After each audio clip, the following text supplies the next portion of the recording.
Parts of truth. I want to express myself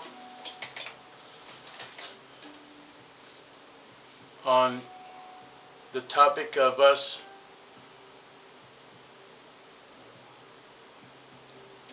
getting the courage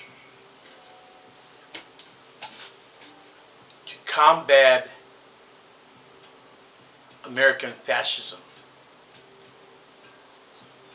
As always, I believe in exhausting all legal, peaceful methods of struggle. We need to understand what fascism is, basically. We'll never have a complete definition because it is still in the process of developing. Yet there are three features of fascism. One is a global corporativism. Global corporativism. Now we know that, or we should know, that corporations have taken over the world. Not just the USA, but the global economy. You know, they're controlled by mega corporations. And it has become such a part of our culture, such a part of our life, that we don't even question it. You know, look at the products in your home. If you have a home, you know, look at the packages, at the cans. You know, see where they're made at. And for sure study the ingredients, especially for what you eat and what you put into your body. And we got to combat Monsanto, which is an evil corporation. They want to control the seeds of nature. And your so-called your U.S. government condones it. A second big feature of American fascism is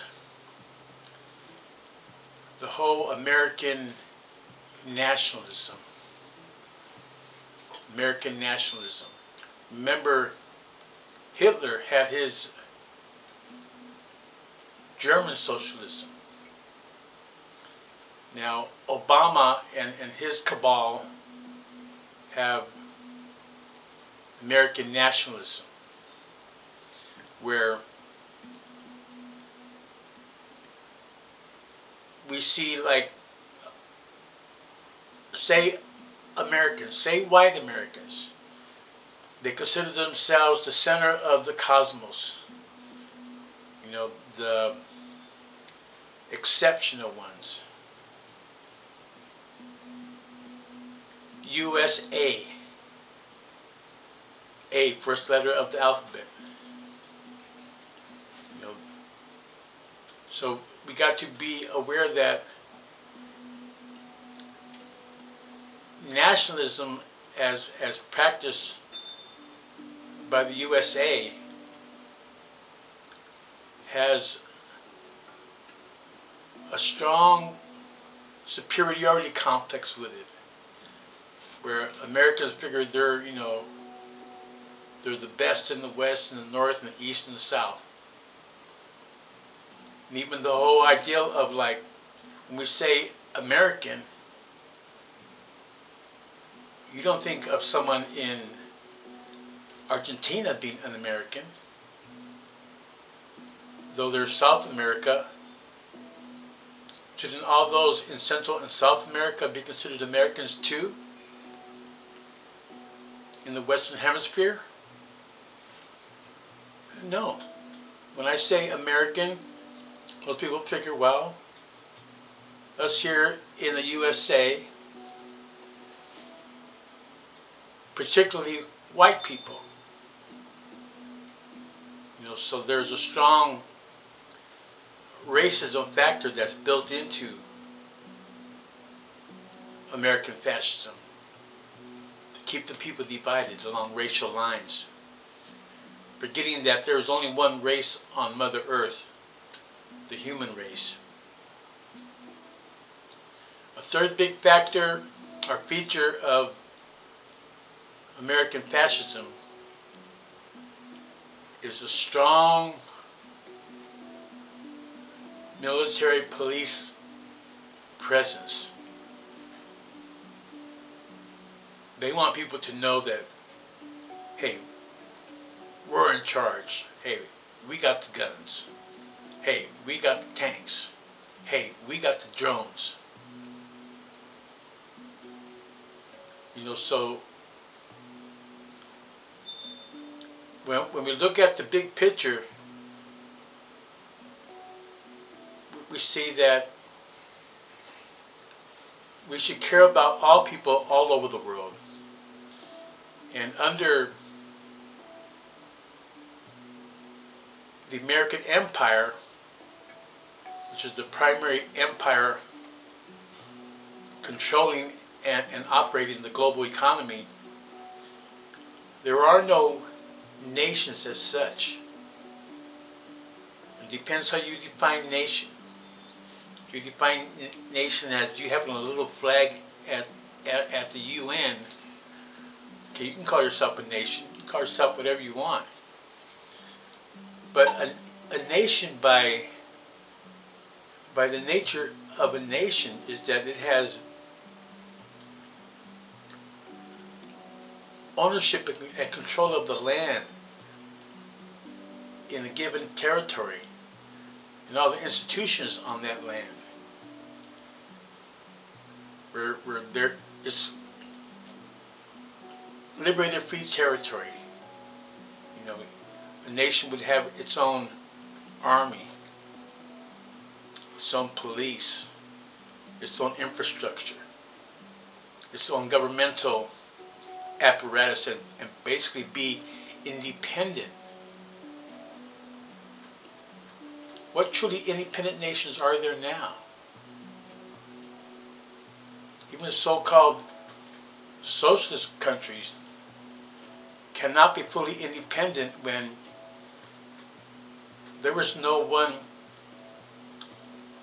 isolated economy that is not impacted by the reigning global economy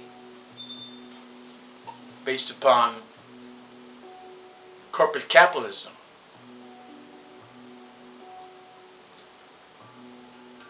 Here now in the USA, we have to take into consideration, the history of the USA. How did American fascism develop?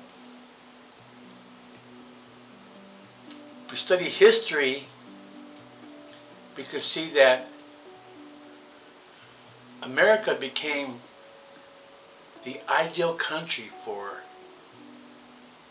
the implantation and growth and advancement of fascism. We already had strong father figures with the founding fathers. We need to look at the role of the father. In a way, the father represents the state.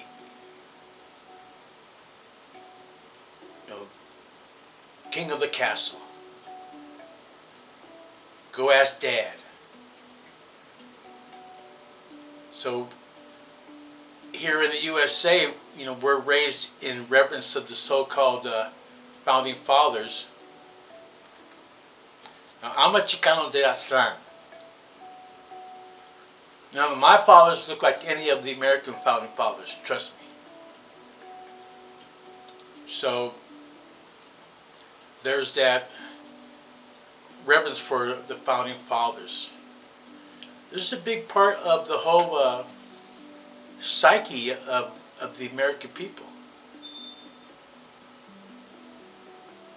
where we are raised from infancy, to respect our elders, which is great, and to respect our mother and father, which we should honor our mother and our father. Yet there's a strong vein that says obey. You must obey. Here in the USA, we have people who live in fear and who have been conditioned and programmed from childhood to obey the law, and not necessarily questioning in the context of that obeying whether a given law is just or unjust.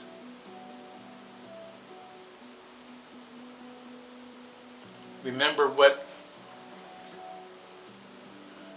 the Nazi criminals, Nuremberg trials, they were just following orders. So we have to see how much has been implanted in here in the USA. After the fall of Nazi Germany, the German Nazis and their wealth, through the help of the CIA and other American fascist forces, were able to migrate here into the USA and became embedded into the country.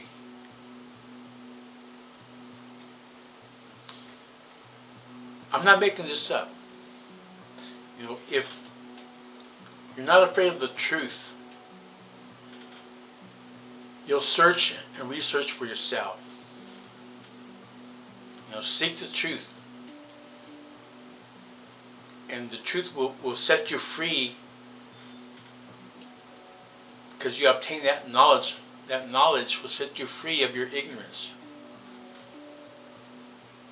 And hopefully that knowledge will empower you to better understand connected reality now, and then see what you can do to change it for the better. So we're looking at a long-term process. This isn't going to be transformed overnight. So a big part of what's going on is to see that fascism is here now in the USA in its most advanced form. It is self-aware, like dinosaurs fearing their extinction. It is scientific. We're talking about the science of control, the science of controlling your perception of reality. Remember, the 3 stages of cognition are perception, conception, action. So they have a whole multi-billion-dollar industry designed to create consumerism, consumer addicts. You may not even need something, yet they're going to convince you that you need it. Because the overall addiction of corporate capitalism is the addiction to greater and greater profits. Greater and greater profits. They never have enough. The biblical saying, that the love of money is the root of all evil. In general, I believe it's true. It's not money itself, but that love of money that greed for money. People spend their whole lives getting the money to survive and going to college so they can get a good job, for the money. Whether that job is in harmony with their genuine nature or not. So money is the bond that ties the fat cat on Wall Street in with the middle class store owners, the hustling dope dealer on the corner. See, money is the connection with it all. And we can see how, basically we need to learn how to correctly criticize the situation and also engage in our own self-criticism. To be aware of how much the fascist psychology has been instilled into us from childhood on. So this gets extremely complex. It can't all be contained in a book or a video. It's something that you have to research for yourself, ponder upon matters, and come to your own truth, so that you become more and more of an independent thinker, where you are not just accepting what others tell you what to think, but you become an independent thinker where you learn how to think. Many people prefer the concept of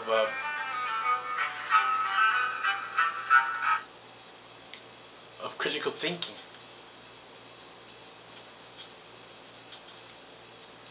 Nada más ahora.